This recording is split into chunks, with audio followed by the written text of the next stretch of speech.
Chapter 4. The Hidden Truth. The city never sleeps, but that night it seemed to hold its breath. Rain fell steadily, drumming against the windows like a subtle percussion as I arrived at Liam's office. He was pacing near the window, jaw tight, eyes sharp and unreadable. On the desk lay crime scene photos, notes, and a city map dotted with pins, each one marking a location that had been touched by the killer. "We found a pattern," Liam said without looking at me.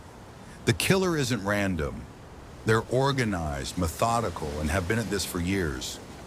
I traced the lines connecting the pins, realizing this was more than a map. It was a narrative.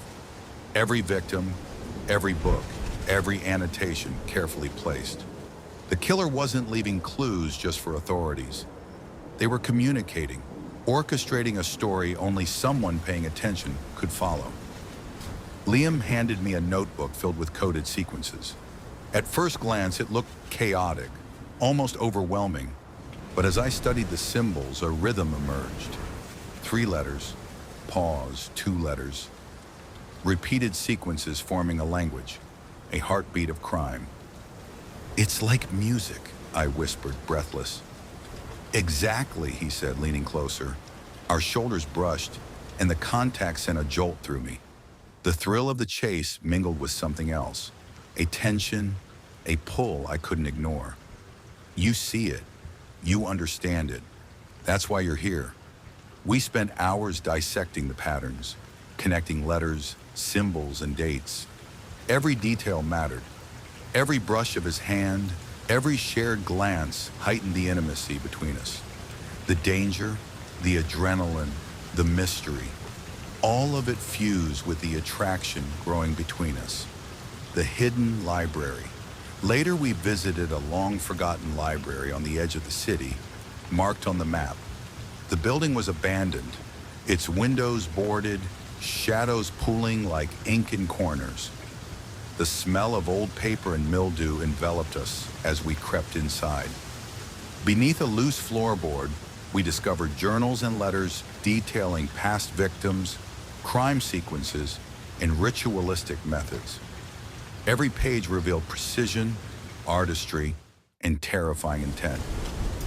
"This isn't just about murder," Liam murmured, brushing my hand lightly over the notebooks. "It's about control, communication, obsession, and we're part of it." The air was charged with tension, part fear, part desire, as we pieced together the killer's logic.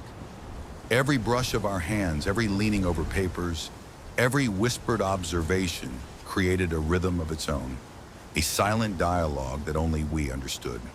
Hours passed. The room grew darker. My pulse raced. We were dangerously close to the truth, and I could feel Liam's presence beside me, grounding and thrilling all at once. The killer's message. Suddenly, a faint scraping echoed from the shadows. Liam's eyes darkened as he drew his gun, moving with precision. We approached a hidden corner and found a letter addressed to me. The handwriting was deliberate, elegant, precise. "You are closer than you think, yet farther than you can imagine. Watch who you trust. Watch the letters. Watch your heart. It will betray you." Fear tightened my chest. Liam read it over my shoulder, jaw tight. "They know us. Every move, every thought. They're always a step ahead." The thrill of the chase collided with a deep, almost terrifying attraction to Liam. His hand brushed mine again, brief but charged with electricity, a promise of solidarity, of something more. "We'll solve this," he whispered, voice low. "Together." I nodded, aware that the danger, the allure, and the obsession had drawn us both into a web we couldn't escape. Every letter, every pattern, every whispered clue had pulled us closer, to the killer, to the truth, and to each other. The cliffhanger. As we left the library, the rain had intensified. Shadows stretched across the streets like living things. I felt eyes on us, though no one was there. And then a faint whisper carried on the wind. You're being watched. Always. My pulse spiked. Liam's hand found mine instinctively, steadying me. Yet the fear remained. We were in the middle of a game where the rules were written by someone brilliant, someone dangerous, and someone who knew we were getting too close. Nothing would ever be the same. The line between danger and desire, between fear and fascination, had blurred. And deep down, I knew that whatever awaited us next would change everything.